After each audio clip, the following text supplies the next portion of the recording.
Well, President Donald Trump's incendiary tweets aimed at 4 Democratic congresswomen earlier this week are shaking the political world here in Montana as well as the nation. MTN's Mike Dennison reports Montana's 2 U.S. senators haven't held back, and neither have some others. President Trump tweeted last Sunday that the Democratic congresswomen should go back to the countries they came from and fix them before telling Americans how to run this country. Critics have denounced the comments as racist, including Democratic Senator Jon Tester of Montana Thursday on MSNBC's Morning Joe show. But you got to call it for what it is. It's racism. And quite frankly, it's dividing the country. That's how he hopes to win, I guess. But it's not good for the country. The 4 women are of African, Palestinian, and Puerto Rican descent, and 3 were born in the U.S. Montana's Republican U.S. Senator Steve Daines said Monday he stood with the president and that Montanans are sick and tired of listening to anti-American, anti-Semite radical Democrats trash our country and ideals. But on Thursday, Daines distanced himself from actions at a Trump rally in North Carolina the previous day, where the crowd chanted "Send her back" about a Somali-American congresswoman from Minnesota. Daines told MTN News Friday that the comments were inappropriate. For me, this has never been about where people are from. It's never been about race or gender or religion.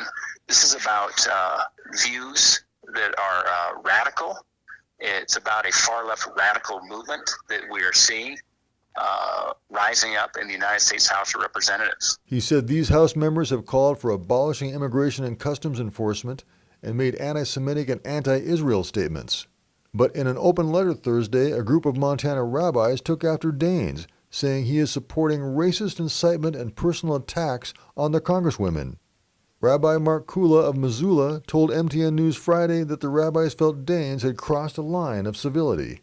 We felt we could bring healing and to speak up and say name-calling, derogatory language, dismissive tone will not accomplish the goal that we feel is better for America and actually to make our country great. Daines said he'll meet with the group, but he noted that not all Montana rabbis agree with those who wrote the letter.